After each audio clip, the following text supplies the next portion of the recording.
한국 직장인 10명 중 6명이 이 덫에 이미 걸려 있습니다.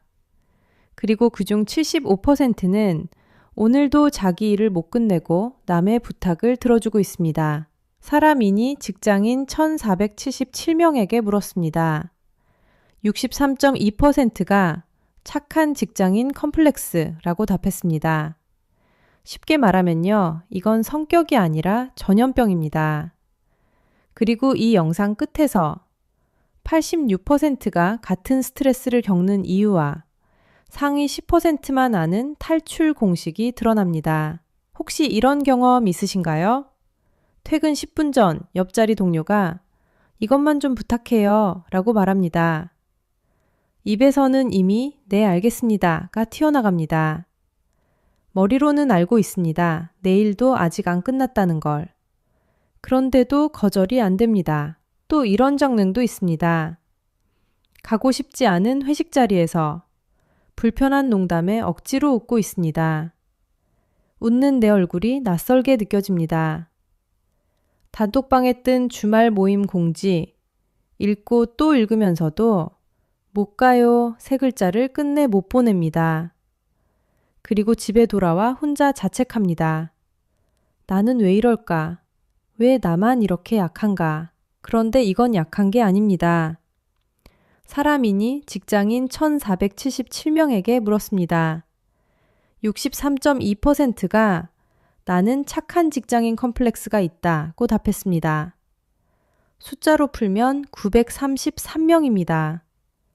10명이 모이면 6명이 같은 덫 안에 있다는 뜻입니다.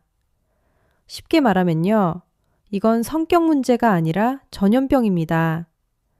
옆자리 선배도, 앞자리 후배도, 오늘 단톡방에서 네네 괜찮아요를 보낸 그 사람도 똑같은 덫 안에 앉아 있습니다.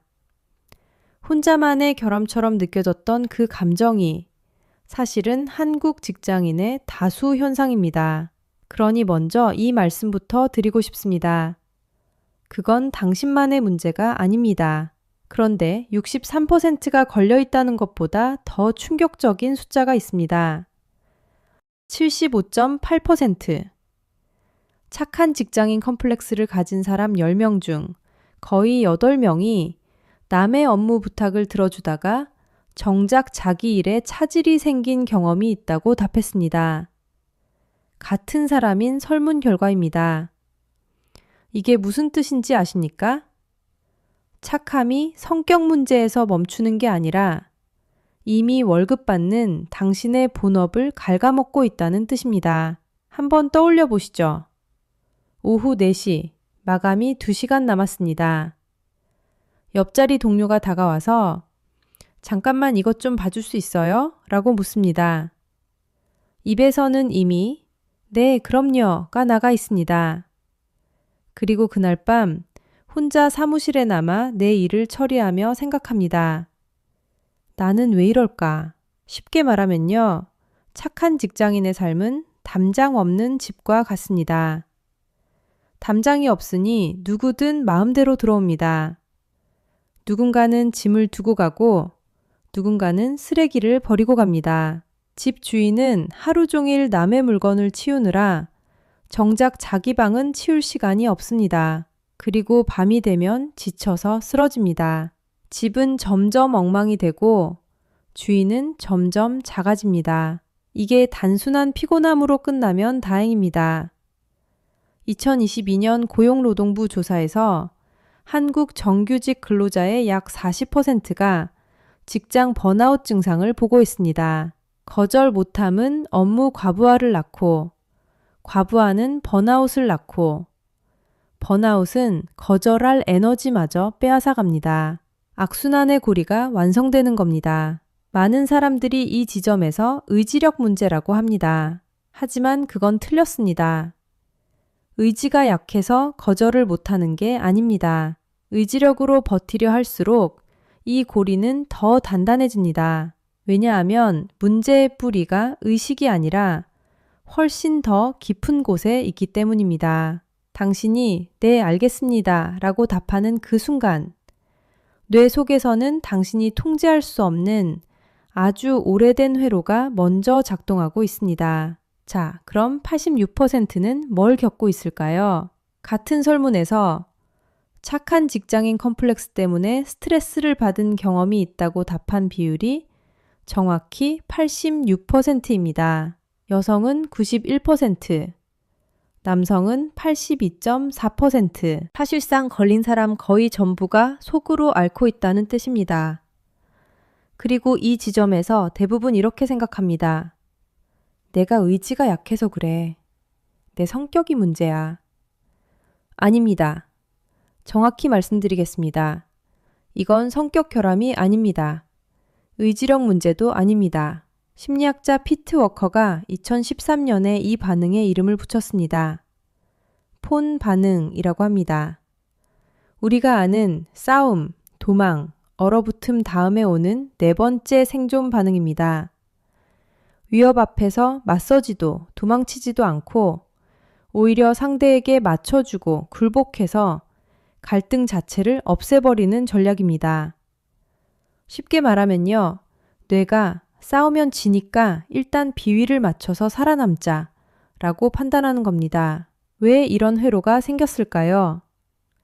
1995년 심리학자 바우마이스터와 리어리가 발표한 소속 욕구 이론이 답을 줍니다. 인간의 뇌는 무리해서 배제되는 것을 곧 죽음으로 인식하도록 진화했습니다. 조상이 무리해서 쫓겨나면 죽었습니다. 그 생존 본능이 지금 상사 앞에서 네, 알겠습니다로 튀어나오는 겁니다. 쉽게 말하면요. 이건 성격이 아니라 뇌가 살아남으려는 겁니다. 그러니까 자책은 이쯤에서 내려놓으셔도 됩니다. 수십만 년 된 생존 회로를 상대로 의지로 둘러봐야지 싸운 겁니다. 지는 게 당연합니다. 범인은 당신 성격이 아니라 당신 안에 새겨진 진화의 흔적이었습니다. 하지만 10%는 이 회로를 다르겠습니다. 그럼 그 10%는 대체 뭘 다르게 하고 있을까요? 놀랍게도 답은 타고난 성격도 강한 멘탈도 아닙니다. 3개의 단계. 딱 3개의 단계입니다. 1단계, 알아채기. 10%가 가장 먼저 하는 일은 거절이 아닙니다. 네, 알겠습니다. 가 입 밖으로 튀어나오려는 바로 그 순간을 붙잡는 겁니다. 상사가 부탁을 꺼내는 순간 몸이 먼저 반응합니다. 목이 살짝 조여옵니다. 위가 묵직해집니다. 어깨가 경직됩니다. 이게 바로 폰 반응이 작동하는 신호입니다. 10%는 이 신호를 무시하지 않습니다. 3초, 딱 3초만 멈춥니다. 네 라고 말하기 전에 수만 번 쉬는 그 3초가 회로를 끊어냅니다. 쉽게 말하면요. 자동 반응에 수동 브레이크를 거는 겁니다. 그런데 이것만으로는 부족합니다. 알아챘다고 해서 말이 저절로 바뀌지는 않으니까요. 2단계, 경계선 언어. 여기서 핵심 도구가 등장합니다. 1970년 심리학자 토마스 고든이 개발한 아이메시지 화법입니다. 문장의 주어를 너가 아니라 나로 바꾸는 아주 단순한 규칙입니다. 그건 제 일이 아닌데요? 가 아니라 저는 지금 이 업무를 먼저 마무리해야 해서 맡기 어렵습니다. 상대를 공격하지 않고 나를 지키는 말. 이게 경계선 언어입니다. 그리고 꼭 기억할 비유가 있습니다. 경계선은 담장입니다. 담장은 집을 지키는 것이지 이웃을 막는 것이 아닙니다. 많은 사람이 거절을 관계를 끊는 것으로 오해합니다. 아닙니다. 담장이 있어야 오히려 이웃과 건강하게 지낼 수 있습니다. 담장 없는 집에는 누구든 들어오고 결국 주인은 떠나게 됩니다. 그런데 이것만으로는 부족합니다.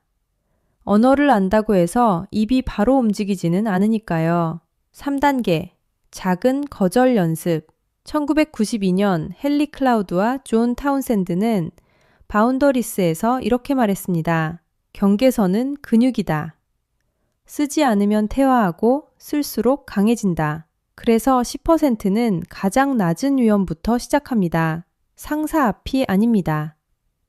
친구 모임의 시간 변경 요청, 동료의 사소한 간식 제안, 단톡방의 가벼운 초대. 이런 낮은 위험 상황에서 주 1회, 딱 한 번만 거절해 봅니다. 작은 거절이 성공하면 뇌는 학습합니다.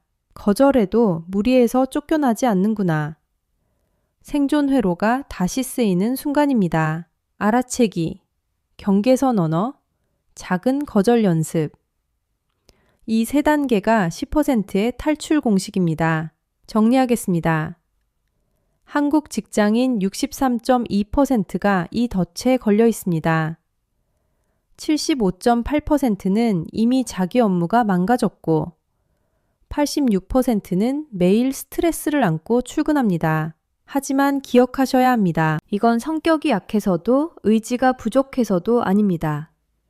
뇌가 살아남으려고 작동시키는 폰 반응일 뿐입니다. 그리고 탈출은 단 3단계입니다. 알아채기, 경계선 언어, 작은 거절 연습. 경계선은 담장입니다. 집을 부수는 것이 아니라 집을 지키는 것입니다. 혹시 이런 경험 있으신가요? 네, 알겠습니다. 가 자동으로 튀어나온 순간 댓글로 남겨주세요.